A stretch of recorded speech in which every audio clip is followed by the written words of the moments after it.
Jeans ಮತ್ತು ಕ್ರೋಮೋಸೋಮ್ಗಳ ಬಗ್ಗೆ ಅಧ್ಯಯನ ಮಾಡೋಣ. ತಡ ಮಾಡೋದು ಬೇಡ್ರಿ, ಸ್ಟಾರ್ಟ್ ಮಾಡ್ಬಿಡ್ರಿ. ನೋಡ್ರಿ, DNA, ಜೀನ್ಸ್ ಮತ್ತು ಕ್ರೋಮೋಸೋಮ್. ಪೈಲ ಏನ್ ಮಾಡೋಣ, ವ್ಯತ್ಯಾಸ ತಿಳ್ಕೊಳ್ಳೋಣ. ಆಮೇಲೆ DNA, ಜೀನ್ಸ್ ಮತ್ತು ಕ್ರೋಮೋಸೋಮ್ಗಳಿಗೆ ಸಪರೇಟ್ ಆಗಿ ಅಧ್ಯಯನವನ್ನ ಮಾಡ್ಕೋತಾ ಹೋಗೋಣ. ಹಾಗಾದ್ರೆ ಇಲ್ಲಿ ನೋಡ್ರಿ, ಫಸ್ಟ್ ಒಂದು ಬರೋದು ಯಾವ್ದ್ರಿ, DNA. ಯಾವ್ದ್ರಿ, DNA. ಹಾಗಾದ್ರೆ DNA ಫುಲ್ ಫಾರ್ಮ್ ಏನ್ರಿ,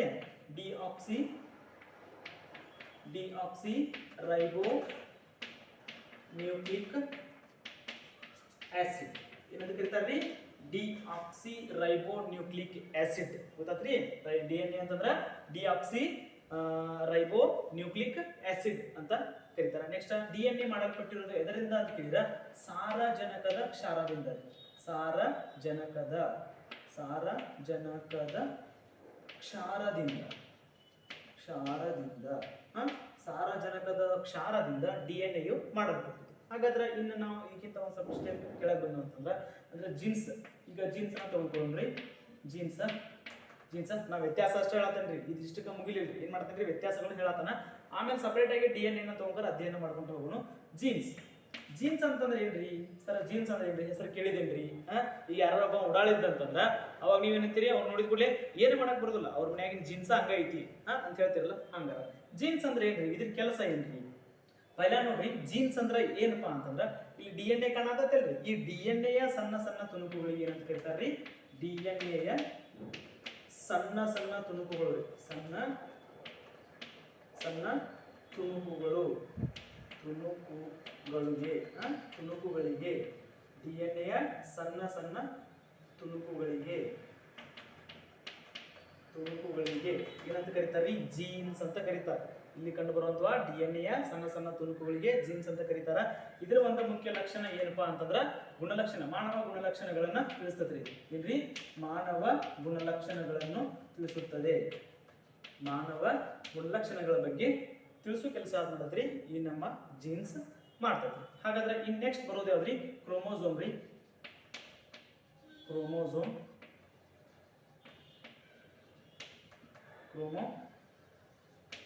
ರೀ. ಹಾಗಾದ್ರೆ ಕ್ರೋಮೋಸೋಮ್ ನ ಕೆಲಸ ಏನ್ರಿ, ಕ್ರೋಮೋಸೋಮ್ ನ ಕೆಲಸ ಏನಲ್ರಿ, ಇದೇನ್ರಿ ಒಂದ ಗಾಡಿ ತರ ಕೆಲಸ ಮಾಡ್ತೈತಿ. ಅಂದ್ರೆ ವಾಹನ ಒಂದು ಬಸ್ ಇರತ್ರಿ, ಬಸ್ ತರ ಏನ್ ಮಾಡ್ತೈತಿ, ಕೆಲಸ ಮಾಡ್ತೈತ್ರಿ. ಯಾಕೆ ಬಸ್ ತರ ಕೆಲಸ ಮಾಡ್ತೈತ್ರಿ ಅಂತಂದ್ರ, ಇಲ್ಲೇನು ಜೀನ್ಸ್ ಅದಾವಲ್ರಿ, ಮಾನವ ಗುಣಲಕ್ಷಣಗಳು ಅದಾವಲ್ರಿ, ಆ ಒಂದು ಜೀನ್ಸ್ ಗಳನ್ನ ಏನ್ ಮಾಡ್ತೈತ್ರಿ, ಈ ಕ್ರೋಮೋಸೋಮ್ ಏನ್ ಮಾಡ್ತೈತ್ರಿ, ಪೀಳಿಗೆಯಿಂದ ಪೀಳಿಗೆ ವಂಶಾವಳಿಯಾಗಿ ಏನ್ ಮಾಡ್ತೈತ್ರಿ, ಹೊತ್ಕೊಂಡು ಹೋಗೋ ಕೆಲಸ ಯಾವ್ದು ಮಾಡ್ತೈತ್ರಿ, ಕ್ರೋಮೋಸೋಮ್ ಮಾಡ್ತೈತಿ. ಏನ್ ಮಾಡ್ತೈತ್ರಿ, ಜೀನ್ಸ್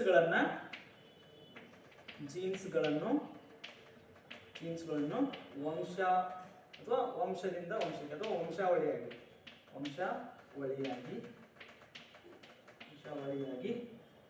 ತೆಗೆದುಕೊಂಡು ಹೋಗುವ ಕೆಲಸ.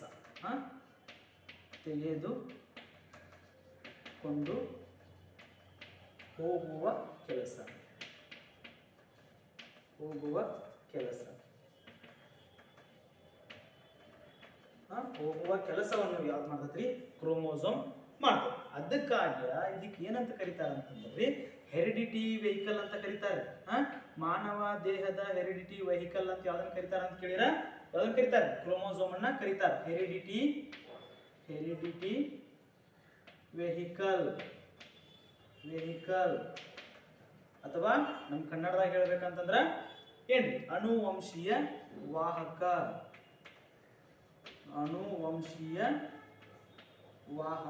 ಅಂತ ಕರೀತಾರೆ. ಗೊತ್ತಾತ್ರಿ, ಏನಂತ ಕರೀತಾರ್ರಿ, ಕ್ರೋಮೋಸೋಮ್ ಅನ್ನ ಹೆರಿಡಿಟಿ ವೆಹಿಕಲ್ ಅಂತಾನು ಕರೀತಾರ, ಮತ್ತ ಅನುವಂಶೀಯ ವಾಹಕ ಅಂತಾನು ಕೂಡ ಕರೀತಾರೆ. ಇದಿಷ್ಟು ಏನಪ್ಪಾ ಅಂತಂದ್ರ ಕ್ರೋಮೋಸೋಮ್ ರೀ. ಆಮೇಲೆ ಸಪರೇಟ್ ಆಗಿ ಅಧ್ಯಯನ ಮಾಡ್ಕೊಂತ ಹೋಗುವಾಗ ನಿಮ್ಗೆ ಗೊತ್ತಾಗ್ತದೆ. ಇಲ್ಲಿ ನೋಡ್ರಿ, ಸಿಂಪಲ್ ಆಗಿ ಹೇಳ್ಬೇಕಂತಂದ್ರ, ಇಲ್ಲೊಂದು ಬಸ್ ಐತ್ರಿ, ಇದ್ರೊಳಗೆ ಪ್ಯಾಸೆಂಜರ್ ಅದ, ಒಬ್ಬ, ಇಬ್ರು, 3 ಜನ ಅಥವಾ 3 ಜನ ನೋಡ್ರಿ. ಒಂದನೇದವ, ಎರಡನೇದವ, ಮೂರನೇದವ. ಒಂದನೇದವನ ಹೆಸರು ಏನ್ರಿ, ಜೀನ್ಸ್ ರೀ. ಎರಡನೇದವನ ಹೆಸರು ಕೂಡ ಏನ್ರಿ, ಜೀನ್ಸ್ ರೀ. ಮೂರನೇದವನ ಹೆಸರು ಕೂಡ ಏನ್ರಿ, ಇವನ ಹೆಸರು ಜೀನ್ಸ್ ರೀ. ಆದ್ರ ಈ ಬಸ್ಸಿನ ಹೆಸರು ಏನಪ್ಪಾ ಅಂತಂದ್ರ ಕ್ರೋಮೋಸೋಮ್. ಈ ಬಸ್ಸಿನ ಹೆಸರು ಏನ್ರಿ, ಕ್ರೋಮೋಸೋಮ್. ಬಸ್ಸಿನ ಹೆಸರು ಕ್ರೋಮೋಸೋಮ್. ಕ್ರೋಮೋಸೋಮ್ ಎಂಬ ಬಸ್ಸಿನಲ್ಲಿ ಜೀನ್ಸ್ಗಳೇ ಪ್ರಯಾಣಿಕರು. ಹಂಗಾರಿ ಸೇಮ ನಮ್ಮ ಮಾನವ ದೇಹದ ಗುಣಲಕ್ಷಣಗಳನ್ನ ಅವನ ಒಂದು ವಂಶಾವಳಿಯಾಗಿ ಅವನ ಒಂದು ವಂಶಾವಳಿಯಾಗಿ ಅವನ ಒಂದು ವಂಶಕ್ಕೆ ಅಂದ್ರೆ ಈಗ ಅಪ್ಪ ಆಧಾರ ಅಂತೇಳಿ ಅಪ್ಪನಿಂದ ಮಗನಿಗೆ, ಮಗನಿಂದ ಅವನ ಮಗನಿಗೆ ಏನ್ ಮಾಡಿದ್ರಿ ಗುಣಲಕ್ಷಣಗಳನ್ನ ಟ್ರಾನ್ಸ್ಫರ್ ಮಾಡೋ ಕೆಲಸ ಬಸ್ ತರ ಕೆಲಸ ಮಾಡ್ತದ್ರಿ, ಕ್ರೋಮೋಸೋಮ್ ಮಾಡ್ತದ್ರಿ. ಅದ್ರೊಳಗೆ ಇರೋರ್ನ ಯಾರ್ರಿ ಜೀನ್ಸ್ ಗೊತ್ತದ್ರಿ, ಅದ್ರೊಳಗೆ ಇರೋರ್ನ ಯಾರ್ರಿ ಜೀನ್ಸ್. ಹಾಗಾದ್ರ ಇಲ್ಲೇನ್ ಮಾಡೋಣ ಈಗ ಅಂತಂದ್ರ ಅರ್ಥದ್ರಿ, ಇದಿಷ್ಟೇನ್ರಿ ಡಿಫ್ರೆನ್ಸ್. ಇದು DNA, ಜೀನ್ಸ್, ಕ್ರೋಮೋಸೋಮ್ ಇರುವಂತ ಡಿಫ್ರೆನ್ಸ್ ರೀ. ಇನ್ನು ನಾವು ಸಪರೇಟ್ ಆಗಿ ಏನ್ ಮಾಡೋಣ ಅಂದ್ರ DNA ಬಗ್ಗೆ ಅಧ್ಯಯನ ಮಾಡ್ಕೋತ ಹೋಗೋಣ. DNA ಬಗ್ಗೆ ಅಧ್ಯಯನ ಮಾಡ್ಕೋತ ಹೋಗೋಣ. ನೋಡ್ರಿ ಫಸ್ಟ್ ನೋಡ್ರಿ DNA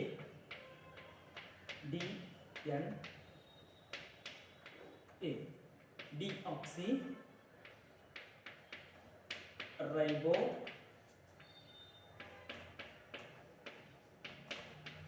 ನ್ಯೂಕ್ಲಿಕ್ ಆಸಿಡ್ ಅಂತ ಕರೀತಾರೆ. ಏನಂತ ಕರೀತಾರ್ರಿ?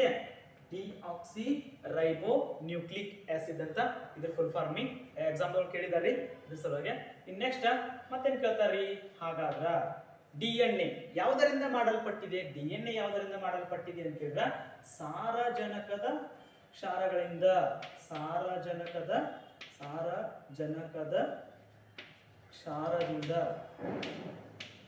ಕ್ಷಾರದಿಂದ ಮಾಡಲ್ಪಟ್ಟಿದೆ.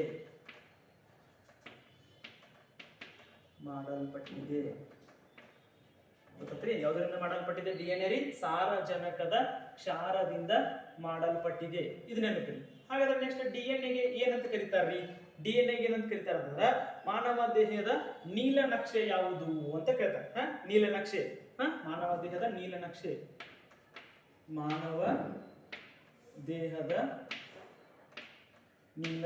ಅಂತ ಕರೀತಾರೆ. ನೀಲನಕ್ಷೆ ಎನ್ನುವುದು ಅರ್ಥಾತ್ರಿ. ಮಾನವ ದೇಹದ ನೀಲನಕ್ಷೆ ಅಂತ ಯಾವ್ದನ್ನ ಕರೀತಾರ ಅಂತ ಕೇಳಿದ್ರೆ ಅದನ್ನ ಕರೀತಾರೆ ನಮ್ಮ DNA ಅನ್ನ ಕರೀತಾರೆ. ಹಾಗಾದ್ರೆ DNA deoxyribonucleic acid DNA ಯಾವುದರಿಂದ ಮಾಡಲ್ಪಟ್ಟಿದೆ ಅಂತ ಹೇಳಿದ್ರಿ? ಸಾರಜನಕದ ಕ್ಷಾರದಿಂದ ಮಾಡಲ್ಪಟ್ಟಿದೆ. ಹಾಗಾದ್ರೆ DNA ಅನ್ನ ಏನಂತ ಕರೀತಾರೆ? ಮಾನವ ದೇಹದ ನೀಲನಕ್ಷೆ ಎಂದು ಕರೆಯುವುದು. ಹಾಗಾದ್ರ ಇಲ್ಲಿ DNA ನೋಡಿ, DNA ಏನಾಗಬೇಕಾದ್ರಿ? ರೆಡಿ ಆಗ್ಬೇಕಾದ್ರೆ ನಮ್ಮ ದೇಹದಲ್ಲಿ ಒಂದು DNA ರೆಡಿ ಆಗ್ಬೇಕಾದ್ರೆ ಅಲ್ಲಿ ಯಾವ್ಯಾವ ಒಂದು ಸಾರಜನಕದ ಕ್ಷಾರಗಳು ಕೂಡ್ಕೊಂತಾರ DNA ರೆಡಿ ಆಗೈತಿ. ಮತ್ತ ಈ ವೈರಸ್ ಒಳಗೆ ಬಂತಂದ್ರ ಅಲ್ಲಿ RNA ಕಂಟೆಂಟ್ ಇರ್ತದ್ರಿ. ವೈರಸ್ ಒಳಗೆ RNA ಕಂಟೆಂಟ್ ಇರ್ತದ್ರಿ, ಕರೆಕ್ಟ್ರಿ? ಅಲ್ಲಿ RNA ರೆಡಿ ಆಗ್ಬೇಕಾದ್ರೆ ಯಾವ ಸಾರಜನಕದ ಕ್ಷಾರಗಳು ಇರ್ತಾವು ಅನ್ನೋದನ್ನ ನೋಡ್ನು. ಈಗ ಎದರ ಆಧಾರದ ಮೇಲೆ ರೀ? ಸಾರಜನಕದ ಕ್ಷಾರದ ಆಧಾರದ ಮೇಲೆ ಮತ್ತೆ ಮಾಡ್ತಾರ. ಈ ಸಾರಜನಕ ಕ್ಷಾರದಲ್ಲಿ ಮತ್ತೆ ಎರಡು ಪ್ರಕಾರಗಳನ್ನಾಗಿ ಮಾಡ್ತಾರ. ಇಲ್ಲಿ ಬರ್ಕೋರಿ ಏನಪ್ಪಾ ಅಂತಂದ್ರ ಸಾರಜನಕದ ಕ್ಷಾರ ನೋಡ್ರಿ. ಇದನ್ನ ಎರಡು ಪ್ರಕಾರಗಳನ್ನಾಗಿ ವಿಂಗಡಿಸ್ತಾರ್ರಿ. ಫಸ್ಟ್ ಒಂದು ಬರೋದು ಯಾವ್ದ್ರಿ? ಫ್ಯೂರಿನ್ಸ್.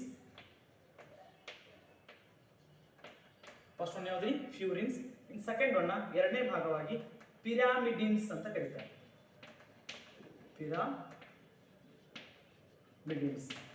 ಫಸ್ಟ್ ಒನ್ ಯಾವ್ದ್ರಿ? ಸಾರಜನಕದ ಕ್ಷಾರಗಳನ್ನು ಎರಡು ಪ್ರಕಾರಗಳಾಗಿ ಫ್ಯೂರಿನ್ಸ್ ಮತ್ತು ಪಿರಾಮಿಡಿನ್ಸ್ ಅಂತ ಎರಡು ಪ್ರಕಾರಗಳಾಗಿ ವಿಂಗಡಣೆ ಮಾಡ್ತಾರೆ. ಇನ್ನ ನಾವ್ ಏನ್ ಮಾಡತ್ತೇವ್ರಿ? ಸಾರಜನಕದ ಕ್ಷಾರದ ಬಗ್ಗೆ ಅಧ್ಯಯನ ಮಾಡತ್ತೇವ್ರಿ. ಇನ್ನ ನಮ್ಗೆ ಏನಾಗಿಲ್ರಿ? DNA ಪ್ರಿಪೇರ್ ಆಗಿಲ್ಲ, ಅಂದ್ರೆ DNA ರೆಡಿ ಆಗಿಲ್ಲ. ಇನ್ನ ಮ್ಯಾಲ ಈ ಸಾರಜನಕದ ಕ್ಷಾರಗಳನ್ನ ಅಣುಗಳನ್ನ ತಗೊಂಡ್ಕರ ನಾವೇನ್ ಮಾಡ್ತೇವ್ರಿ? DNA ಅನ್ನ ಮತ್ತು RNA ಅನ್ನ ರಚನೆ ಮಾಡ್ಕೋತೀವಿ, ಅಥವಾ ನಮ್ಮ ದೇಹದಲ್ಲಿ ರಚನೆ ಆಗಿರ್ತದೆ. ಅದ್ ಹೆಂಗಂತ ನೋಡೋಣ. ಸಾರಜನಕದ ಕ್ಷಾರವನ್ನ ಪ್ಯೂರಿನ್ಸ್ ಮತ್ತು ಪಿರೈಡಿನ್ಸ್ ಅಂತ ಹೇಳ್ತಾರೆ, ಎರಡು ಪ್ರಕಾರಗಳಾಗಿ ವಿಂಗಡಿಸ್ತಾರ. ಈ ಪ್ಯೂರಿನ್ಸ್ ಒಳಗ ಮತ್ತೆ ಎರಡು ಭಾಗಗಳು ಬರ್ತಾವ. ಅವ್ಯಾವ ಅಂತ ನೋಡ್ರಿ. ಪ್ಯೂರಿನ್ಸ್ ಒಳಗ ಫಸ್ಟ್ ಒನ್ ಯಾವ್ದ್ರಿ? ಅಡಿನಿನ್. ಇದನ್ನ ಎ ದಿಂದ ಗುರುತಿಸ್ತಾರ್ರಿ.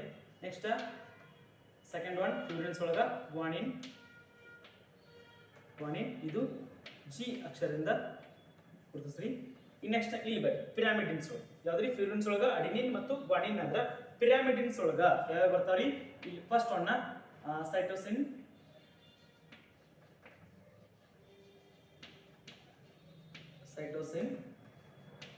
Second one uracil.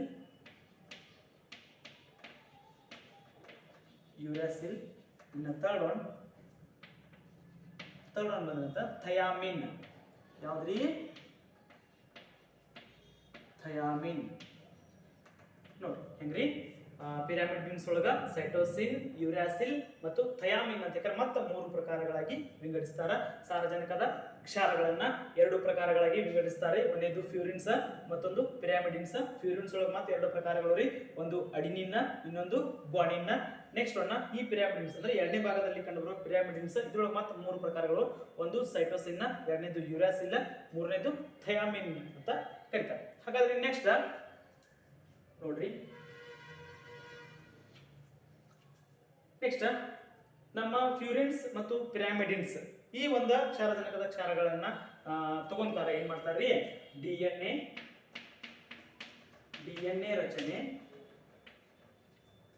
ರಚನೆ ಮತ್ತೇನ್ ಮಾಡ್ತಾರ್ರಿ ಆರ್ಎನ್ಎ ರಚನೆಯನ್ನ ಮಾಡ್ತಾರೆ ಆರ್ಎನ್ಎ ರಚನೆ ನೋಡ್ರಿ ಡಿಎನ್ಎ ರಚನೆ ಮತ್ತು ಆರ್ಎನ್ಎ ರಚನೆಯನ್ನ ಮಾಡ್ತಾರ್ರಿ ಹೆಂಗ ಮಾಡ್ತಾರ ಅನ್ನೋದನ್ನ ನೋಡೋಣ ಅದಕ್ಕಿಂತ ಪೈಲ ಇಲ್ಲಿ ಪಿರಾಮಿಡಿನ್ಸ್ ಅಂತ ಐತಲ್ರಿ ಇಲ್ಲಿ ನೆನಪಿಟ್ಕೊಳ್ಳೋದು ದೊಡ್ಡ ಸೇರಿಸ್ತಲ್ರಿ ಪಿರಾಮಿಡ್ ಹೆಂಗಿರ್ತಾವ್ರಿ ಪಿರಾಮಿಡ್ ಹೆಂಗ್ರಿ ಟ್ರಯಾಂಗಲ್ ಶೇಪ್ ಆಗಿರ್ತಾವ್ರಿ ಈ ಪಿರಾಮಿಡ್ ಅನ್ನ ಏನ್ ಮಾಡ್ಬಿಡ್ತೀವಿ ಕಟ್ ಮಾಡಿಬಿಡೋದು CUT ಕಟ್ ಮಾಡಿಬಿಡೋದು ಗೊತ್ತಾತ್ರಿ ಸಿ ಅಂತಂದ್ರ ಸೈಟೋಸಿನ್ ಯು ಅಂತಂದ್ರ ಯುರಾಸಿಲ್ ಟಿ ಅಂತಂದ್ರ ಥಯಾಮಿನ್ ಅರ್ಥಾತ್ರಿ ಏನ್ರಿ ಸಿ ಅಂತಂದ್ರ ಸೈಟೋಸಿನ್ ಯು ಅಂತಂದ್ರ ಯುರಾಸಿಲ್ ಟಿ ಅಂತಂದ್ರ ಥಯಾಮಿನ್ ಪಿರಾಮಿಡಿನ್ಸ್ ಗೊತ್ತಾದ್ರು ಪಿರಾಮಿಡ್ ಅನ್ನ ಏನ್ ಮಾಡ್ಬಿಡೋದು ಕಟ್ ಮಾಡಿಬಿಡು ಅಂದ ನೋಡ್ರಿ ನೆಕ್ಸ್ಟ್ ಇಲ್ಲಿ ಬರ್ರಿ ಡಿಎನ್ಎ ರಚನೆ ಹಾಗಾದ್ರೆ ನಮ್ಮ ದೇಹದೊಳಗ ಡಿಎನ್ಎ ರಚನೆ ಐತ್ರಿ ಆಲ್ರೆಡಿ ಹಾಗಾದ್ರೆ ಈ ಡಿಎನ್ಎ ರಚನೆಯನ್ನ ಸಾರಜನಕದ ಯಾವ್ಯಾವ ಕ್ಷಾರಗಳನ್ನ ತಗೊಂಡ್ಕಾರ ರೆಡಿ ಮಾಡಿದಾರ ಅಂತ ನೋಡ್ರಿ ಇಲ್ಲಿ ಫ್ಯೂರಿನ್ಸ್ ಒಳಗ ಅಡಿನಿನ್ ಮತ್ತು ಗ್ವಾನಿನ್ ತಗೋತಾರ್ರಿ ಫಸ್ಟ್ ಅವ್ರಿ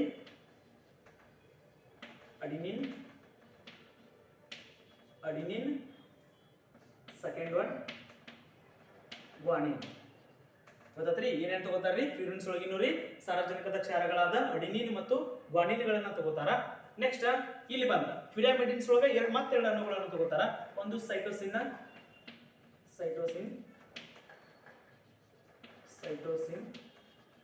next last one thymine uracil ತಗೊಳಂಗಿಲ್ಲ ಯುರಾಸಿಲ್ ಎಲ್ಲಿ ಬರುತ್ತ್ರಿ ಆರನೇ ರಚನೆಯಲ್ಲಿ ಬರುತ್ತ್ರಿ ಇಲ್ಲಿ ಥಯಾಮಿನ್ ಅನ್ನ ತಗೋತಾರೆ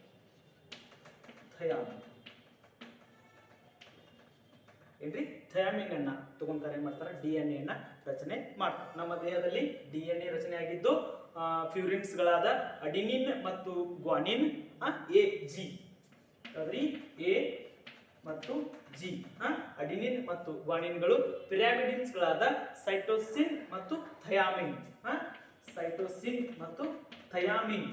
AGCT ಈ ಒಂದು ಸಾರಜನಕದ ಕ್ಷಾರಗಳನ್ನ ಯೂಸ್ ಮಾಡ್ಕೊಂಡ ನಮ್ಮ ದೇಹದಲ್ಲಿ ಡಿಎನ್ಎ ರಚನೆ ಆಗಿರ್ತದ್ರಿ ಇನ್ ನೆಕ್ಸ್ಟ್ ಆರ್ಎನ್ಎ ರಚನೆ ಹೆಂಗಾಗ್ತದ್ರಿ ಸರ್ ಆರ್ಎನ್ಎ ರಚನೆ ಹೆಂಗಾಗ್ತದೆ ನೋಡ್ರಿ ಇದ್ರೊಳಗ ಸೇಮ್ ಆಸ್ ಇಟ್ ಇಸ್ ರೀ ಇಲ್ಲೇನ ಅಡಿನಿನ್ ಗ್ವಾನಿನ್ ಸೈಟೋಸಿನ್ ಇವು ಮೂರು ಏನ್ ಬರ್ತಾವ್ರಿ ಕಾಮನ್ ಆಗಿ ಬರ್ತಾವ ಎರಡು ಕಡೆ ಡಿಎನ್ಎ ಮತ್ತು ಆರ್ಎನ್ಎ ರಚನೆ ಫಸ್ಟ್ ಒನ್ ಯಾವ್ದು ಹೆಂಗಾರ ಅಡಿನಿನ್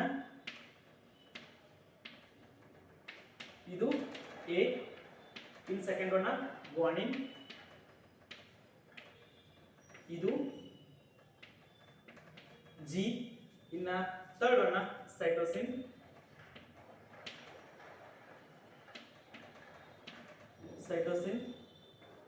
ಸೈಟೋಸಿನ್ ಇನ್ನ ಫೋರ್ತ್ ಒನ್ ಯುರಾಸಿಲ್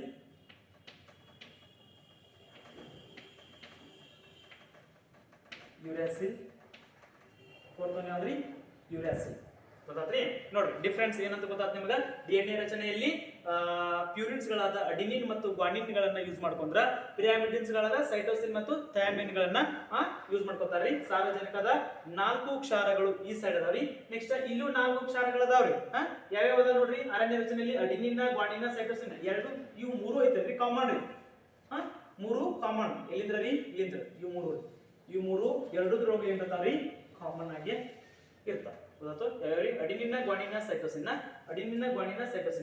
ಆದ್ರ ಇಲ್ಲಿ ಏನ್ ಕೇಳ್ತಾರ ನಿಮ್ಮನ್ನ ಅಂತಂದ್ರ ಡಿಎನ್ಎಗೂ ಮತ್ತು ಆರ್ಎನ್ಎಗೂ ವ್ಯತ್ಯಾಸ ಏನೇನ್ ಕಂಡು ಬರ್ತಾವಪ್ಪ ಅಂತಂದ್ರ ಡಿಎನ್ಎ ಅಲ್ಲಿ ಥಯಾಮಿನ್ ಅನ್ನೋ ಸಾರಜನಕ ಕ್ಷಾರ ಕಂಡು ಬಂದ್ರ ಆರ್ಎನ್ಎ ರಚನೆಯಲ್ಲಿ ಯುರಾಸಿಲ್ ಅನ್ನುವ ಒಂದು ಸಾರಜನಕದ ಕ್ಷಾರ ಕಂಡು ಬರ್ತದೆ ವ್ಯತ್ಯಾಸ ಬರ್ತದ್ರಿ ಇಲ್ಲಿ ಥಯಾಮಿನ್ ಇಲ್ಲೇ ಯುರಾಸಿಲ್ ಹಾಗಾದ್ರ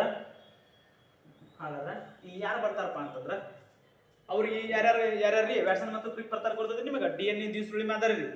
ಅವ್ರು ಏನ್ ಮಾಡ್ತಾರಪ್ಪ ಅಂತಂದ್ರ ಅಡಿನಿನ್, ಗ್ವಾನಿನ್, ಸೈಟೋಸಿನ್ ಮತ್ತು ಥಯಾಮಿನ್ ಈ ಒಂದು ಸಾರಜನಕದ ಕ್ಷಾರಗಳನ್ನ ಯೂಸ್ ಮಾಡ್ಕೊಂಡ್ಕಾರ ನಾವು DNA ರಚನೆ ಮಾಡಬಹುದು ಅಂತ ಈಗ ಅವ್ರಿಗೆ ಗೊತ್ತಾಗಿರುತ್ತೆ.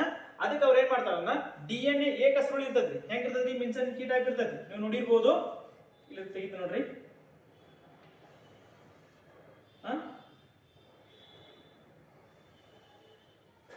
ಹಿಂಗಿರ್ತೈತ್ರಿ ಮೆನ್ಷನ್ ಕೀಟ ನೋಡಿರ್ತೀರಿ ನೀವು. ಇದೇನ್ರಿ DNA ಏಕಸುರುಳಿ ಮಾದರಿ. ಹಾಗಾದ್ರ ಈ DNA ಏಕಸುರುಳಿ ಮಾದರಿಯನ್ನ ಅವ್ರೇನ್ ಮಾಡ್ತಾರೆ ದ್ವಿಸುರುಳಿಯನ್ನಾಗಿ ಮಾಡಿ ಏನ್ ಮಾಡ್ತಾರ್ರಿ ಯಾವ್ಯಾವ ಒಂದು ಸಾರಜನಕ ಕ್ಷಾರಗಳನ್ನ ಯೂಸ್ ಮಾಡ್ಕೊಂತಾರ ಒಂದು DNA ದ್ವಿಸುರುಳಿ ಮಾದರಿಯನ್ನ ಮಾಡಿದಾರ ಅಂತ ನೋಡು. ನೀವು ನೆಕ್ಸ್ಟ್ ನೋಡ್ರಿ, ಇದರ ಮಾಡ್ತಾನ್ರಿ.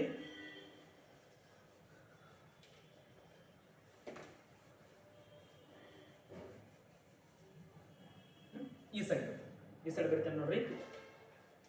ಈ ಸೈಡ್ ಬರ್ತೇನೆ ನೋಡ್ರಿ. ಏನ್ ಮಾಡಿದಪ್ಪ ಅಂತಂದ್ರೆ ನೋಡ್ರಿ DNA ದ್ವಿಸುರುಳಿ ಮಾದರಿ. ಬೇಕಾದ್ರೆ ಅದ್ರ ಬಗ್ಗೆ ಪೈಲ ಬರ್ಕೋರಿ. DNA ದ್ವಿಸುರುಳಿ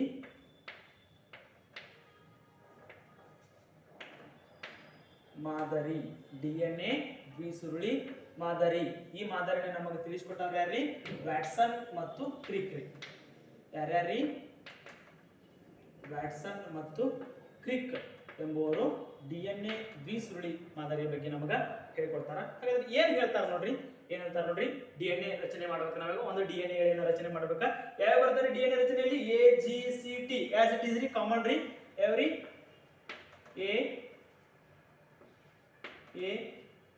AGCT 4 ಅಣುಗಳು ಬಂದ್ರಿ, ಸಾರಜನಕ 4 ಕ್ಷಾರಗಳು ಬಂದ್ರಿ. ಹಾಗಾದ್ರೆ ಇವಾಗ ಹೊಳ್ಳಿ ರಿಪೀಟ್ ಆಕಾವ. ಹೆಂಗ್ ರಿಪೀಟ್ ಆಗವಪ್ಪ ಅಂತಂದ್ರೆ GATC ನೆಕ್ಸ್ಟ್ AG ಎಷ್ಟು 10 ಅಣುಗಳಾದ್ರಿ. 10 ಅಣುಗಳು ಆಗ್ಬೇಕ್ರಿ ಒಂದು DNA ಏನ್ರಿ ಸುರುಳಿಯಲ್ಲಿ. ಎಷ್ಟು ಇರ್ತಾವಪ್ಪ ಸಾರಜನಕದ ಕ್ಷಾರಗಳು ಅಂತಂದ್ರೆ 10 ಇರ್ತಾವ್ರಿ. ನೋಡ್ರಿ ರಿಪೀಟ್ ಆಗಿರ್ತಾವ, ವಾಪಸ್ ಏನಿರ್ತಾವ ರಿಪೀಟ್ ಆಗಿರ್ತಾವ, ಅಣುಗಳು ಅಂತ ಕರೀತಾರೆ. 2 4 6 8 ಮತ್ತು 10 ಗೊತ್ತಾದ್ರಿ. ಸೇಮ್ ಆಸ್ ಇಟ್ ಈಸ್ ಈ ಸೈಡ್ ಬರ್ರಿ.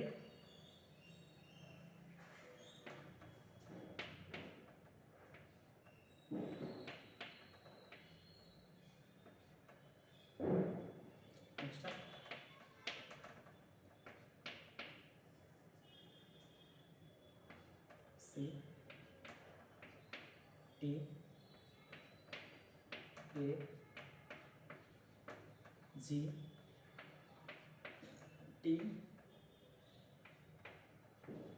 CATAGC ನೋಡ್ರಿ. Every thymine, cytosine, guanine, adenine. Cytosine, thymine, adenine, guanine, thymine, cytosine. ಮತ್ತೇನ ಅವ ರಿಪೀಟ್ ಆಗ್ಯಾವ. DNA ಲಿ ಇದೊಂದು ಸುರುಳಿ ರೀ. ನೆಕ್ಸ್ಟ್ ಇದೊಂದು ಸುರುಳಿ. ಎಷ್ಟಾದ್ರಿ ದ್ವಿಸುರುಳಿ ಮಾದರಿ ಆತ್ರಿ. ಹಾಗಾದ್ರ ನೋಡಿ ಈಚೆಕಡೆ ನೆಕ್ಸ್ಟ್ ಏನ್ ಇರ್ತದ್ರಿ, ಇಲ್ಲಿ ಸಾರಜನಕದ ಕ್ಷಾರಗಳು ಅಂತ ಹೇಳಿ ಬರ್ದಿರ್ತಾರ್ರಿ.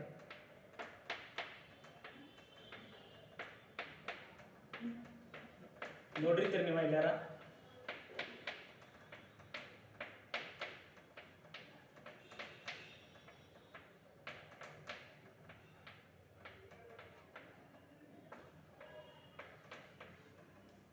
Next same as it is ಇರ್ತದ್ರಿ. ಏನಪ್ಪಾ ಅಂತಂದ್ರೆ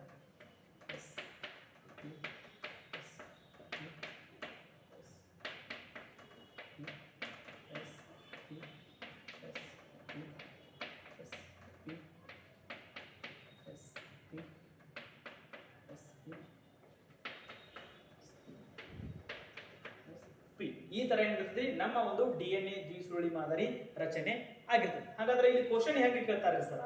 ಕ್ವಶನ್ ಹೆಂಗೆ ಕೇಳ್ತಾರ ಅಂತಂದ್ರಿ ಒಂದೊಂದು ಲೈನ್ ಮೇಲೆ ಏನ್ ಬರ್ಕೊಂತ ಹೋಗ್ತಾನೆ ನೋಡ್ರಿ. ಕ್ವಶನ್ ಮಾಡ್ಕೊಂತ ಆನ್ಸರ್ ಬರ್ಕೊಂತ ಹೋಗಿರ್ತಾನ. ಕರೆಕ್ಟ್ ಆಗಿ ಏನ್ ಮಾಡ್ರಿ ನೋಟ್ ಮಾಡ್ಕೋರಿ. ನೋಡ್ರಿ ಒಂದ್ ಸೈಡ್.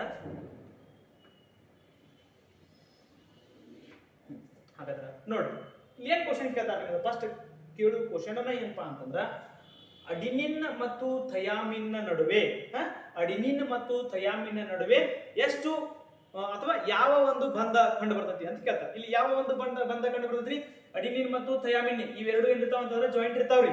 ಎರಡು ಏನಿರ್ತಾವ ಜಾಯಿಂಟ್ ಇರ್ತಾವ. ಅದ್ರ ಏನ್ ಮಾಡ್ತಾರ ಹಿಂಗ್ ಬಿಚ್ಚಿರ್ತಾರ ಅಷ್ಟ. ಈ ಹೊರ ಪದರವನ್ನ ಬಿಚ್ಚಿರ್ತಾರ, ಒಳಗಿಂದ ಏನಿರ್ತೈತ್ರಿ ಇದೆಲ್ಲ ಕೂಡಿರ್ತೈತ್ರಿ. ಅದ ಇದು ಕೂಡೈತ್ರಿ, ಈ ಹೊರಗಿಂದಷ್ಟೇ ಬಿಚ್ಚೈತ್ರಿ. ಇಲ್ಲಿ ಪಿ ಏನಲ್ರಿ, ಇಲ್ಲಿ ಬಿಚ್ಚೈತ್ರಿ. ಗೊತ್ತಾತ್ರಿ. ನೆಕ್ಸ್ಟ್ ಅಡಿನಿನ್ ಮತ್ತು ಥಯಾಮಿನ್ ನಡುವೆ ಯಾವ ಬಂಧ ಕಂಡು ಬರ್ತೈತಿ ಅಂತ ಕೇಳ್ತಾರ.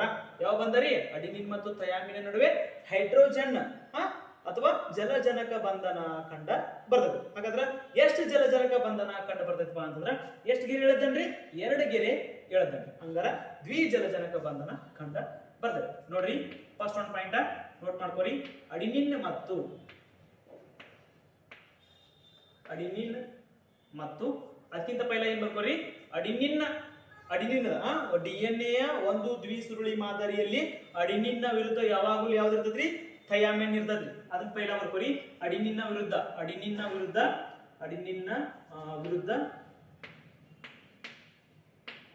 ಯಾವ್ದು ಇರ್ತದ್ರಿ? ಥಯಾಮಿನ್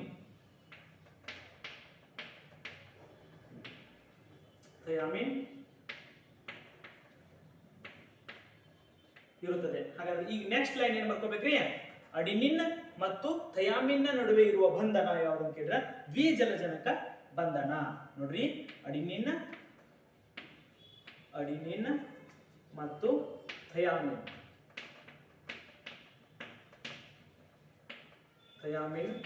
ನಡುವೆ ದ್ವಿಜಲಜನಕ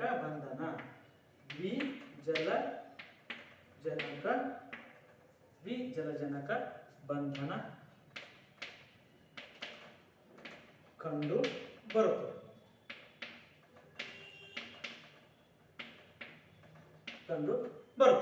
ಕರೆಕ್ಟ್ ಆತ್ರಿ? ಯಾವ್ದ್ರಿ? ಅಡಿನಿನ್ನ ವಿರುದ್ಧ ಒಂದು DNA ದ್ವಿಸುರುಳಿ ಮಾದರಿಯಲ್ಲಿ ಅಡಿನಿನ್ನ ವಿರುದ್ಧ ಯಾವಾಗಲೂ ಏನಿರ್ತೈತ್ರಿ? ಥಯಾಮಿನ್ ಇರ್ತೈತ್ರಿ. ಅದೇ ರೀತಿ ಅಡಿನಿನ್ ಮತ್ತು ಥಯಾಮಿನ್ ನಡುವೆ ಯಾವ ಬಂಧ ಇರ್ತೈತಿ ಅಂತ ಕೇಳಿದ್ರೆ ಎರಡನ್ನೂ ಸೇರಿಸುವ ಬಂಧ ಯಾವ್ದ್ರಿ? ಹೈಡ್ರೋಜನ್ ಬಂಧನ.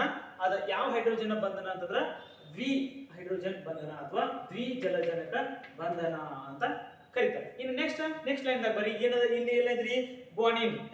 ಗ್ವಾನಿನ್ ನ ವಿರುದ್ಧ ಯಾವ್ದ್ರಿ? ಸೈಟೋಸಿನ್ ಕಂಡು ಬರ್ತದೆ. ನೋಡ್ರಿ, ಗ್ವಾನಿನ್ ನ ವಿರುದ್ಧ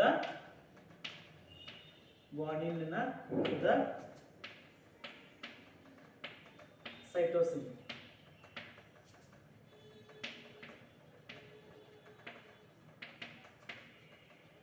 ಕಂಡು ಬರುತ್ತದೆ. Same as it is. ಇಲ್ಲಿ ಏನ್ ಬರ್ದ್ರಿ? ಅಡಿನಿನ್ ಮತ್ತು ಥಯಾಮಿನ್ ನಡುವೆ ದ್ವಿಜಲಜನಕ ಕಂಡು ಬರ್ತದೆ ಅಂತ ಬರ್ದಿದ್ರಿ. ಹಾಗಾದ್ರ ಗ್ವಾನಿನ್ ಮತ್ತು ಸೈಟೋಸಿನ್ ನಡುವೆ ಎಷ್ಟು ಜಲಜನಕ ಬಂಧನ ಕಂಡು ಬರ್ತದ್ರಿ? ತ್ರಿಜಲಜನಕ ಬಂಧನ ಕಂಡು ಬರ್ತದೆ. ಅದೊಂದು ಪಾಯಿಂಟ್ ರೈಟ್ ಡೌನ್ ಮಾಡ್ಕೋರಿ. ಏನಪ್ಪಾ ಅಂತಂದ್ರ ಗ್ವಾನಿನ್ ಮತ್ತು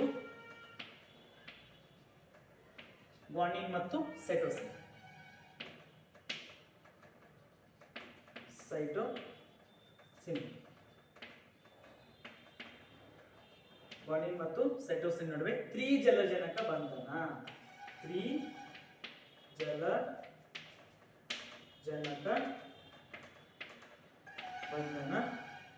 ಕಂಡು ಬರುತ್ತದೆ.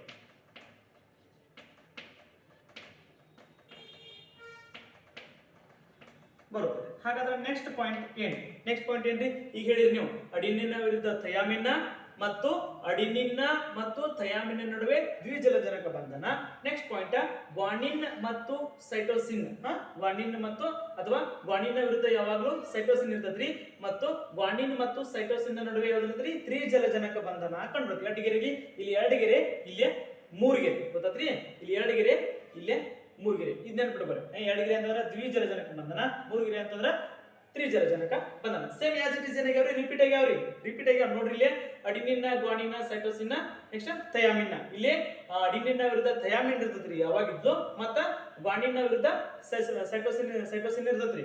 ಇಲ್ಲಿ ಗ್ವಾನಿನ್ ವಿರುದ್ಧ ಸೈಟೋಸಿನ್ ಆಸ್ ಇಟ್ ಇಸ್ ರೀ. ಸೈಟೋಸಿನ್ ಬಂದ್ರಿ, ಸೈಟೋಸಿನ್ ವಿರುದ್ಧ ಗ್ವಾನಿನ್ ಇರ್ತೈತ್ರಿ. ಅದೇ ರೀತಿ ಇಲ್ಲಿ ಮ್ಯಾಲ ಎದ ವಿರುದ್ಧ ಟಿ ಅಂತ ಅಂದಿರಲ್ಲ, ಅಂದ್ರೆ ಅಡಿನಿನ್ ವಿರುದ್ಧ ಥಯಾಮಿನ್ ಅಂದಿರಲ್ಲ. ಹಾಗಾದ್ರೆ ಥಯಾಮಿನ್ ವಿರುದ್ಧನೂ ಯಾವ್ದು ಇರ್ತೈತ್ರಿ? ಏನನ್ನ ಇರ್ತೈತಿ. ಇಲ್ಲೇ ಜಿ ದ ವಿರುದ್ಧ ಸಿ, ಅಂದ್ರೆ ಗ್ವಾನಿನ್ ವಿರುದ್ಧ ಸೈಟೋಸಿನ್, ಅಡಿನಿನ್ ವಿರುದ್ಧ ಥಯಾಮಿನ್ ವಿರುದ್ಧ ಅಡಿನಿನ್.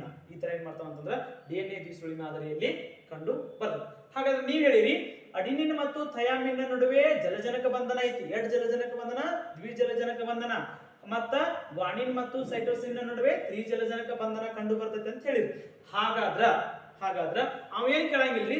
ಸಪರೇಟ್ ಕೇಳಂಗಿಲ್ಲ.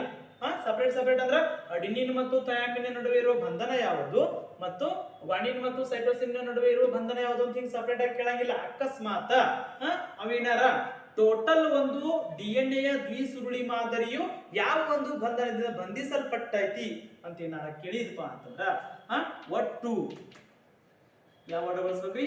ಒಟ್ಟು ಡಿಎನ್ಎ ಮಾದರಿಯು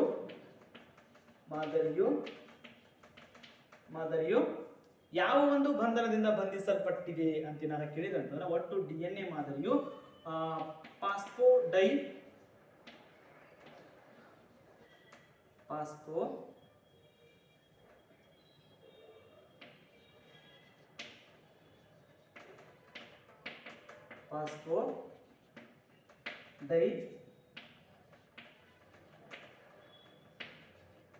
ಎಸ್ಟರ್ ಬಂಧನ. ಯಾವ ಬಂಧನ ರೀ? ಫಾಸ್ಫೋಡೈ ಎಸ್ಟರ್ ಬಂಧನದಿಂದ ಬಂಧಿಸಿದೆ. ನೋಡಿ ನೆನಪು ಗೊತ್ತಾತ್ರಿ? ಏನ್ರಿ ಸಪರೇಟ್ ಸಪರೇಟ್ ಆಗಿ ಕೇಳಿದೆ ಅಂತಂದ್ರೆ ಜಲಜನಕ ಬಂಧನ, ಇದು ಜಲಜನಕ, ಇದು ಜಲಜನಕ, ಇದು ಜಲಜನಕ, ಇದು ಜಲಜನಕ ಅಥವಾ ಹೈಡ್ರೋಜನ್. ಎಷ್ಟು ಜಲಜನಕ? ಅಡಿನಿನ್ ಮತ್ತು ಥಯಾಮಿನ್ ದ್ವಿಜಲಜನಕ, ಗ್ವಾನಿನ್ ಮತ್ತು ಸೈಟೋಸಿನ್ ನಡುವೆ ತ್ರಿಜಲಜನಕ. ಹಾಗಾದ್ರೆ ಟೋಟಲ್ ಏನಾರ ಒಂದು ದ್ವಿಸುರುಳಿ ಡಿಎನ್ಎ ದ್ವಿಸುರುಳಿ ಮಾದರಿಯ ಬಗ್ಗೆ ಏನಾರ ಅಥವಾ ದ್ವಿಸುರುಳಿ ಮಾದರಿಯು ಯಾವ ಒಂದು ಬಂಧನದಿಂದ ಬಂಧಿಸಲ್ಪಟ್ಟಿದೆ ಅಂತ ಏನಾರ ಕೇಳಿರಪ್ಪ ಅಂತಂದ್ರ ನಿಮ್ಮ ಆನ್ಸರ್ ಏನಾಗಿರ್ಬೇಕ್ರಿ? ಫಾಸ್ಫೋಡೈ ಎಸ್ಟರ್ ಬಂಧನ. ಈ ವರ್ಡ್ ಅನ್ನ ನೆನಪಿಟ್ಕೋರಿ. ಏನ್ರಿ? ಫಾಸ್ಫೋಡೈ ಎಸ್ಟರ್ ಬಂಧನದಿಂದ ಬಂಧಿಸಲ್ಪಟ್ಟಿದೆ. ಹಾಗಾದ್ರೆ ಮತ್ತೇನ್ ಕೇಳ್ತಾರೆ ನೋಡ್ರಿ ಇಲ್ಲಿ. ಅಡಿನಿನ್ ಮತ್ತು ಗ್ವಾನಿನ್ ಇದರ ಮಧ್ಯದಲ್ಲಿರುವ ವ್ಯತ್ಯಾಸ ಎಷ್ಟು? ಇಲ್ಲಿಂದ ಇಲ್ಲಿ ಗಂಟ ಬರ್ಬೇಕಾದ್ರ ಅಡಿನಿನ್ ಗ್ವಾನಿನ್ ಬರ್ಬೇಕಾರ ಎಷ್ಟು ವ್ಯತ್ಯಾಸ ಐತಿ ಅಂದ್ರೆ ಎಷ್ಟು ದೂರ ಐತಿ ಅಂತ ಕೇಳ್ತಾರ. ಅದನ್ನ ನೋಡ್ರಿ, ಎಷ್ಟು ದೂರ ಐತಿ ನೋಡ್ರಿ. ಅಡಿನಿನ್ ಮತ್ತು ಗ್ವಾನಿನ್ ಮಧ್ಯದಲ್ಲಿ ಎಷ್ಟು ದೂರ ಐತಿ ಅಂತ ಕಂಡುಹಿಡಿಯಾಕ ಅಲ್ಲೊಂದು ಮಾನ ಐತಿ. ಯಾವ್ದು? ಆರ್ಮ್ಸ್ಟ್ರಾಂಗ್ ಅಂತ ಕರೀತಾರ. ಏನ್ ಕರೀತಾರ್ರಿ? ಆರ್ಮ್ಸ್ಟ್ರಾಂಗ್. ಇಲ್ಲಿ ನೋಡ್ರಿ, ಆರ್ಮ್ಸ್ಟ್ರಾಂಗ್ ಅಂತ ಕರೀತಾರ. ಯಾವ ವರ್ಡ್ ಇಂದ ಅದನ್ನ ಸೂಚಿಸ್ತಾರಪ್ಪ ಅಂತಂದ್ರ ಇಲ್ಲೇ ಬರೀತೀನಿ ನೋಡ್ರಿ. ಆರ್ಮ್ಸ್ಟ್ರಾಂಗ್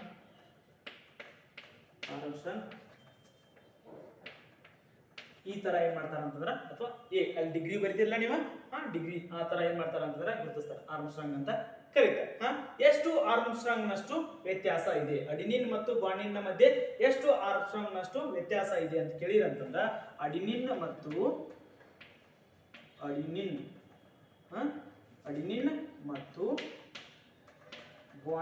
ಮಧ್ಯೆ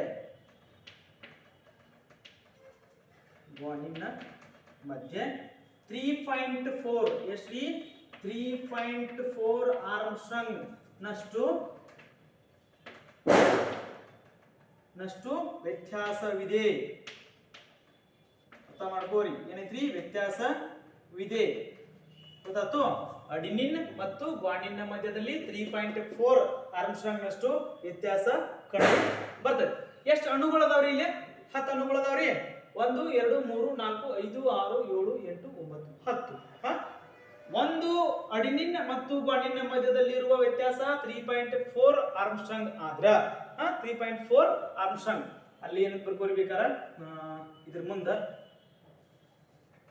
ಇಲ್ಲೇ ಆರ್ಮ್ಸ್ಟ್ರಾಂಗ್ ಅಂತ ಬರ್ಕೋರಿ.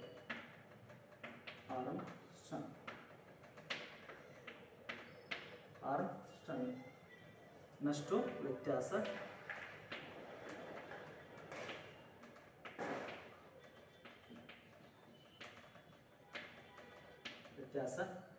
ಯಾಕ ಇಲ್ಲಿ ಬರದ ಮಾತುಗಳು ಮತ್ ಬರ್ತೀನಿ ಗೊತ್ತೈತ್ರಿ.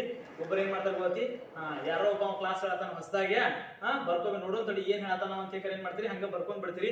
ಆಮೇಲೆ ಹೋಗಿ ಓದ್ತೀರಿ.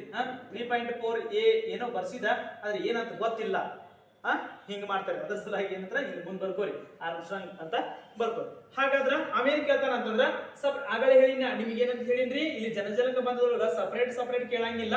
ಟೋಟಲ್ ಯಾವುದರಿಂದ ಬಂಧಿಸಲ್ಪಟ್ಟಿದೆ ಅಂತ ಹೇಳಿದ್ರೆ ಫಾಸ್ಫೋಡೈ ಎಸ್ಟರ್ ಬಂಧನದಿಂದ ಬಂಧಿಸಲ್ಪಟ್ಟಿದೆ ಅಂತ ಹೇಳ್ಬೇಕಂತ ಹೇಳಿನಿ. ಹಾಗಾದ್ರೆ ಇಲ್ಲಿಯೂ ಹಂಗ ಕೇಳ್ತಾನ. ಏನ್ ಕೇಳ್ತಾನಂದ್ರ ಅಡಿನಿನ್ ಮತ್ತು ಗ್ವಾನಿನ್ ಮಧ್ಯದಲ್ಲಿರುವ ಅಥವಾ ಅಡಿನಿನ್ ಮತ್ತು ಗ್ವಾನಿನ್ ಮಧ್ಯದಲ್ಲಿ ಎಷ್ಟು ಆರ್ಮ್ಸ್ಟ್ರಾಂಗ್ ನಷ್ಟು ವ್ಯತ್ಯಾಸ ಇದೆ ಅಂತ ಸಪರೇಟ್ ಆಗಿ ಕೇಳಿದಂದ್ರ ಎಷ್ಟು ಹಾಕ್ಬೇಕ್ರಿ? 3.4 ಆರ್ಮ್ಸ್ಟ್ರಾಂಗ್ ನಷ್ಟು ವ್ಯತ್ಯಾಸವಿದೆ ಅಂತ ಹಾಕ್ಬೇಕ್ರಿ. ಅಕಸ್ಮಾತ್ ಅವೇನಾರ ಒಂದು ಡಿಎನ್ಎ ದ್ವಿಸುರುಳಿ ಮಾದರಿಯು ಎಷ್ಟು ಆರ್ಮ್ಸ್ಟ್ರಾಂಗ್ನಷ್ಟು ವ್ಯತ್ಯಾಸ ಅಥವಾ ಎಷ್ಟು ಆರ್ಮ್ಸ್ಟ್ರಾಂಗ್ನಷ್ಟು ಉದ್ದವಾಗಿದೆ ಅಂತ ಏನಾರ ಕೇಳಿದಪ್ಪ ಅಂತಂದ್ರೆ ನಿಮ್ಮ ಆನ್ಸರ್ ಏನಾಗ್ಬೇಕ್ರಿ? ಏನಿಲ್ರಿ, 1 ನಡಕ 3.4 ಐತ್ರಿ. ಎಷ್ಟು ಅದಾವ್ರಿ? 10 ಅದಾವ. 3.4 ಇಂಟು 10 ಮಾಡಿದ ನಂತರ ಆನ್ಸರ್ ಎಷ್ಟು ಬರ್ತೈತ್ರಿ? 34 ಆರ್ಮ್ಸ್ಟ್ರಾಂಗ್. ನೋಡ್ರಿ, ಒಟ್ಟು ದ್ವಿಸುರುಳಿ ಮಾದರಿಯು ಒಟ್ಟು DNA ದ್ವಿಸುರುಳಿ ಮಾದರಿಯು 34 ಆರ್ಮ್ಸ್ಟ್ರಾಂಗ್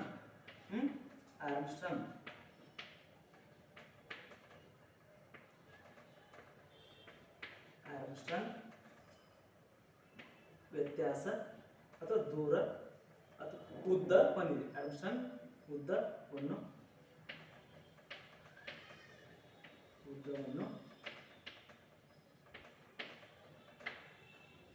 ಹೊಂದಿದೆ. ಅರ್ಥ ಆತ್ರಿ? ಎಷ್ಟ್ರಿ? 34 ಆರ್ಮ್ಸ್ಟ್ರಾಂಗ್ ಉದ್ದವನ್ನು ಹೊಂದಿದೆ. ಹಾಗಾದ್ರೆ ನೆಕ್ಸ್ಟ್ ನೋಡ್ರಿ, ಇದೇನು ಮುಗಿದ್ರಿ? ಇದು ವ್ಯಾಟ್ಸನ್ ಮತ್ತು ಕ್ರಿಕ್ ಅವರ ಪ್ರಕಾರ DNA ದ್ವಿಸುರುಳಿ ಮಾದರಿ. ಇಲ್ಲಿ ಅಡಿನಿನ್ ಮತ್ತು ಅಡಿನಿನ್ ವಿರುದ್ಧ ಯಾವಾದ್ರೂ ಥಯಾಮಿನ್ ಇರ್ತೈತ್ರಿ. ಅಡಿನಿನ್ ಮತ್ತು ಥಯಾಮಿನ್ ನಡುವೆ ದ್ವಿಜಲಜನಕ ಬಂಧನ ಕಂಡು ಬರ್ತೈತ್ರಿ. ಅಡಿನಿನ್ ಮತ್ತು ಥಯಾಮಿನ್ ನಡುವೆ ದ್ವಿಜಲಜನಕ ಬಂಧನ ಕಂಡು ಬರ್ತೈತ್ರಿ. ಗ್ವಾನಿನ್ ವಿರುದ್ಧ ಯಾವಾಗಿದ್ರು ಸೈಟೋಸಿನ್ ಇರ್ತೈತ್ರಿ. ಗ್ವಾನಿನ್ ಮತ್ತು ಸೈಟೋಸಿನ್ ನಡುವೆ ದ್ವಿಜಲಜನಕ ಬಂಧನ ಕಂಡು ಬರ್ತೈತಿ. ಹಾಗಾದ್ರೆ ಟೋಟಲ್ DNA ದ್ವಿಸುರುಳಿ ಮಾದರಿಯು ಫಾಸ್ಫೋಟೈಕ್ ಎಸ್ಟರ್ ಬಂಧನದಿಂದ ಬಂಧಿಸಲ್ಪಟ್ಟಿರ್ತೈತಿ. ನೆಕ್ಸ್ಟ್, ಅಡಿನಿನ್ ಮತ್ತು ಗ್ವಾನಿನ್ ಮಧ್ಯದಲ್ಲಿ ಎಷ್ಟು ಆರ್ಮ್ಸ್ಟ್ರಾಂಗ್ ನಷ್ಟು ವ್ಯತ್ಯಾಸವಿದೆ ಅಂತ ಕೇಳಿದಪ್ಪ ಅಂತಂದ್ರೆ ಎಷ್ಟು? 3.4 ಆರ್ಮ್ಸ್ಟ್ರಾಂಗ್ ನಷ್ಟು ವ್ಯತ್ಯಾಸ ಕಂಡು ಬರ್ತೈತಿ. ಹಾಗಾದ್ರೆ ಟೋಟಲ್ ಎಲ್ಲಿಂದ್ರಿ? ಅಡಿನಿನ್ ಅಪ್ ಟು ಅಡಿನಿಂದ ಹಿಡಿದ ಗ್ವಾನಿನ್ ಮಠ, ಎಷ್ಟು ದೂರ ಐತಪ್ಪ? 10 ಅಣುಗಳು. ಒಂದು DNA ಒಂದು ಸುರುಳಿಯೊಳಗ 10 ಅಣುಗಳು ಕಂಡು ಬರ್ತಾವೆ. ಎಷ್ಟು ವ್ಯತ್ಯಾಸ ಐತಪ್ಪ ಅಂತಂದ್ರೆ 34 ಆರ್ಮ್ಸ್ಟ್ರಾಂಗ್ ನಷ್ಟು ಉದ್ದವನ್ನ ಹೊಂದಿತ್ತು. ಯಾವ್ದ್ರಿ? ಇದು. ಹಾಗಾದ್ರೆ ಇದು ಅಳಿಸ್ತೇನ್ರಿ. ಇದ್ರ ಮೇಲೆ ಇನ್ನೊಂದು ಸ್ವಲ್ಪ ಮಾಹಿತಿ ಐತಿ, ಅದನ್ನ ಹೇಳ್ತಾನ. ಇಲ್ಲಿ ನೋಡ್ರಿ,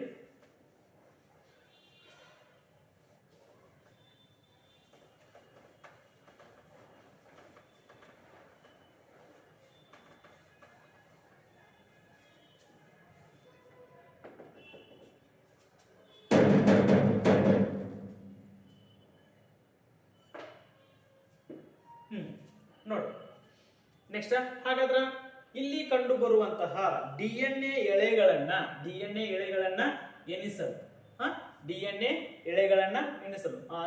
ಎಳೆಗಳನ್ನ ಎಣಿಸುನ್ರಿ. ಆಮೇಲೆ ಪೈಲ ಏನ್ ಮಾಡೋಣ ಅಂತಂದ್ರ DNA ಯನ್ನ ಕತ್ತರಿಸಲು ಯಾವ ಒಂದ ಕಿಣ್ವವನ್ನ ಬಳಸ್ತಾರ ಅಂತ ಕೇಳ್ತಾರಿ. DNA ಕತ್ತರಿಸುವ ಕಿಣ್ವ, DNA ಯನ್ನು ಕತ್ತರಿಸಲು ಬಳಸುವ ಕಿಣ್ವ, DNA ಯನ್ನು ಕತ್ತರಿಸುವ ಅಥವಾ ಕತ್ತರಿಸಲು ಬಳಸುವ ಕಿಣ್ವ. DNA ಯನ್ನು ಕತ್ತರಿಸಲು ಬಳಸುವ ಕಿಣ್ವ ಯಾವ್ದಂತ ಕೇಳಿದ್ರೆ ಯಾವ್ದ್ರಿ? REN ರೀ. ರೆಸ್ಟ್ರಿಕ್ಟೆಡ್ ಎಂಡೋ ನ್ಯೂಕ್ಲಿಕ್ ಅಂತ ಬರ್ತದ್ರಿ. ರೆಸ್ಟ್ರಿಕ್ಟೆಡ್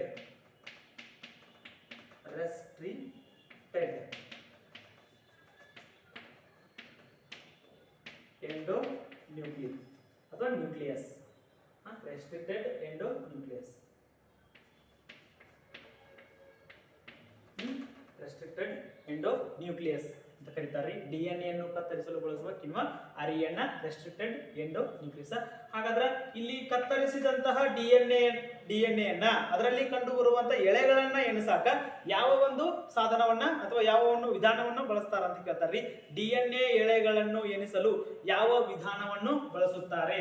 DNA ಎಳೆಗಳನ್ನು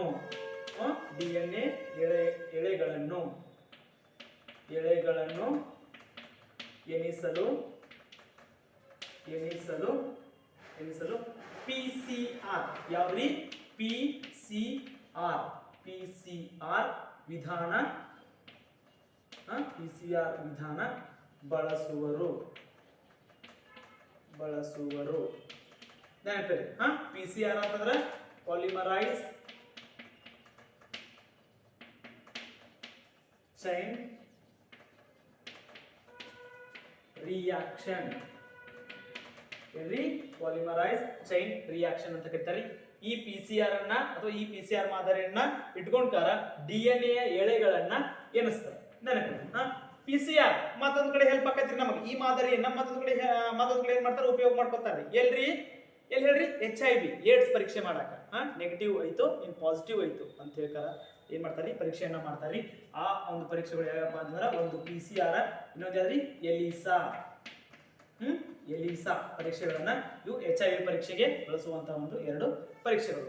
ಇದ್ರಾಗಿನ ಒಂದು ಪರೀಕ್ಷೆ ಯಾವ್ದ್ರಿ PCR ಅನ್ನ ಯೂಸ್ ಮಾಡ್ಕೊಂಡ್ಕಾರ DNA ಎಳೆಗಳು ಎಷ್ಟು ಅದಾವು ಅಂತ ಹೇಳ್ತಾರ ಎನಿಸ್ತಾರೆ. ಏನ್ ಮಾಡ್ತಾರ್ರಿ, DNA ಎಳೆಗಳು ಎಷ್ಟು ಅದಾವ ಅಂತ ಎನಿಸ್ತಾರೆ. ಇಲ್ಲಿ ನೋಡ್ರಿ ಒಂದಕ್ಕೆ ಏನ್ ಮಾಡಿದವ್ರಿ, REN ರೆಸ್ಟ್ರಿಕ್ಟೆಡ್ ಎಂಡೋ ನ್ಯೂಕ್ಲಿಯಸ್ ಇಂದ ಏನ್ ಮಾಡಿದವ್ರಿ, ನಾವು DNA ನ ಕತ್ತರಿಸಿದ್ರಿ. ಕತ್ತರಿಸಿದ DNA ಯಲ್ಲಿನ ಎಳೆಗಳನ್ನ ಯಾವುದರ ಸಹಾಯದಿಂದ PCR ಪಾಲಿಮರೈಸ್ ಚೈನ್ ರಿಯಾಕ್ಷನ್ ಮೂಲಕ ನಾವೇನ್ ಮಾಡಿದ್ರಿ DNA ಎಳೆಗಳನ್ನ ಎಣಿಸಿ, ಹಾಗಾದ್ರೆ ಇನ್ನೇನ್ ಮಾಡ್ಬೇಕ್ರಿ, ಅದನ್ನ DNA ಯನ್ನ ದ್ವಿಸುರುಳಿ ಮಾಡಿದ್ರಿ. ಆ DNA ಯನ್ನ DNA ದ್ವಿಸುರುಳಿಯನ್ನು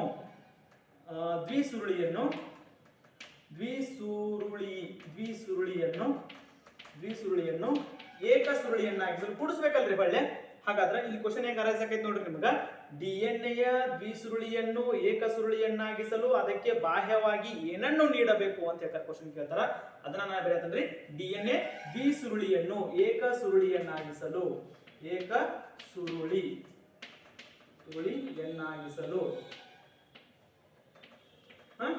ಅದಕ್ಕೆ ಬಾಹ್ಯವಾಗಿ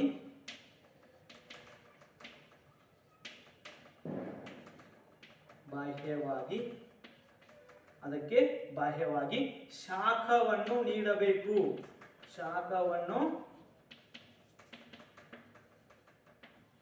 ನೀಡಬೇಕು. ಅರ್ಥಾತ್ರಿ, ಏನ್ ನೀಡಬೇಕ್ರಿ, ಬಾಹ್ಯವಾಗಿ ಶಾಖವನ್ನ ನೀಡಿರ DNA ದ್ವಿಸುರುಳಿ ಇದ್ದಿದ್ದ ಏನಾಕೈತಿ, ಏಕ ಸುರುಳಿಯಾಗಿ ಮಾರ್ಪಡ್ತದೆ. ನೋಡ್ರಿ ಫಸ್ಟ್ ಅನ್ನ DNA ಅನ್ನು ಕತ್ತರಿಸಲು ಬಳಸುವ ಕಿಣ್ವ ಯಾವುದು ಅಂತ ಕೇಳಿದ್ರೆ REN ರೆಸ್ಟ್ರಿಕ್ಟೆಡ್ ಎಂಡೋ ನ್ಯೂಕ್ಲಿಯಸ್ ಅಂತ ಕರೀತಾರೆ. ನೆಕ್ಸ್ಟ್ DNA ಎಳೆಗಳನ್ನು ಎನಿಸಲು PCR ವಿಧಾನವನ್ನ ಬಳಸ್ತಾರ್ರಿ. PCR ಪಾಲಿಮರೈಸ್ ಚೈನ್ ರಿಯಾಕ್ಷನ್ ರೀ. ಈ PCR ಅನ್ನ HIV ಪರೀಕ್ಷೆಗೂ ಏನ್ ಮಾಡ್ತಾರ್ರಿ, ಹೆಲ್ಪ್ ಅಥವಾ HIV ಪರೀಕ್ಷೆ ಮಾಡಕ್ಕೂ ಯೂಸ್ ಮಾಡ್ಕೋತಾರ್ರಿ. ನೆಕ್ಸ್ಟ್ ದ್ವಿಸುರುಳಿಯನ್ನು ಏಕ ಸುರುಳಿಯನ್ನಾಗಿಸಲು ಏನ್ ಮಾಡ್ತಾರ್ರಿ, ಬಾಹ್ಯವಾಗಿ ಶಾಖವನ್ನ ಕೊಡ್ತಾರೆ. ಹಾಗಾದ್ರ ಇದು ನಿಮ್ಮ DNA ಏನ್ರಿ, ಇದು ನಿಮ್ಮ DNA. ಇನ್ನ ಮುಂದಿನ ಕ್ಲಾಸ್ ಒಳಗ್ರಿ ಜೀನ್ಸ್ ಬಗ್ಗೆ ಹೇಳ್ತಾನೆ. ಇಲ್ಲಿ ಮತ್ತ ಏನ್ ಕೇಳ್ತಾರ ಅಂತಂದ್ರ DNA ಫಿಂಗರ್ ಪ್ರಿಂಟ್ ಅಂತ ಕೇಳ್ತಾರೆ. DNA ಫಿಂಗರ್ ಪ್ರಿಂಟ್ ಬಗ್ಗೆ ಹಲವಾರು ಬಾರಿ ಎಕ್ಸಾಮ್ ಒಳಗ ಕ್ವಶನ್ ಆಗೈತ್ರಿ. DNA ಅಂತಂದ್ರೆ ಏನಿಲ್ರಿ, DNA ಅಲ್ಲಿ ಕಂಡು ಬರುವ ಜೀನ್ಸ್ಗಳ ಕೆಲಸ ಏನ್ರಿ, ಆನುವಂಶೀಯವಾಗಿ ಮಾನವ ಗುಣಲಕ್ಷಣಗಳನ್ನ ವಂಶ ಪರಂಪರವಾಗಿ ವಂಶದಿಂದ ವಂಶಕ್ಕೆ ಏನ್ ಮಾಡೋದು, ಎತ್ತಕೊಂಡು ಹೋಗೋ ಕೆಲಸ ಮಾಡ್ತೈತ್ರಿ ಜೀನ್ಸ್ ಮಾಡ್ತದೆ. ಅದರ ಮುಖ್ಯ ಘಟಕ ಯಾವ್ದ್ರಿ, ಒಂದು DNA ಅಂತ ಕರಿತೀವಿ. ಗೊತ್ತದ್ರಿ? ನೋಡ್ರಿ ಏನ್ ಕ್ವಶನ್ ಇಟ್ಟು ದಿನ ಕ್ವಶನ್ ಕೇಳಿದ್ರು ಏನ್ ಕೇಳಿದಾರಪ್ಪ ಅಂತಂದ್ರ ಏನ್ರಿ ಇದ್ರಿ DNA ಫಿಂಗರ್ ಪ್ರಿಂಟಿಂಗ್ ಎಲ್ಲಿ ಬಳಸ್ತಾರ ಅಂತ ಕೇಳಿದಾರ್ರಿ. ಅಪರಾಧ ತನಿಖೆ ಆಗ್ಬೋದು, ಅಪ್ಪ ಅಮ್ಮ ಯಾರಂತ ಗುರ್ತು ಮಾಡಕ್ ಆಗಿರ್ಬೋದು, ಅಥವಾ ಅವೇನಾರ ತುಡುಪಡಕ್ ಮಾಡಿದ್ದ ಅಂತಂದ್ರ ಅಂತಲ್ಲದು ಏನ್ ಮಾಡ್ತಾರ್ರಿ, ಆ ವ್ಯಕ್ತಿನ ಅಲ್ಲೋ ಅನ್ನೋ ಸಲುವಾಗಿ ಏನ್ ಮಾಡ್ತಾರ್ರಿ, ಈ ಒಂದು DNA ಫಿಂಗರ್ ಪ್ರಿಂಟ್ ಅನ್ನ ಬಳಕೆ ಮಾಡ್ತಾರೆ. ಹಾಗಾದ್ರೆ ಇನ್ನು ಮುಂದಿನ ಕ್ಲಾಸ್ದಾಗಿ ನೋಡ್ರಿ ಜೀನ್ಸ್ಗಳ ಬಗ್ಗೆ ಸಮಗ್ರವಾಗಿ ಅಧ್ಯಯನ ಮಾಡೋಣ.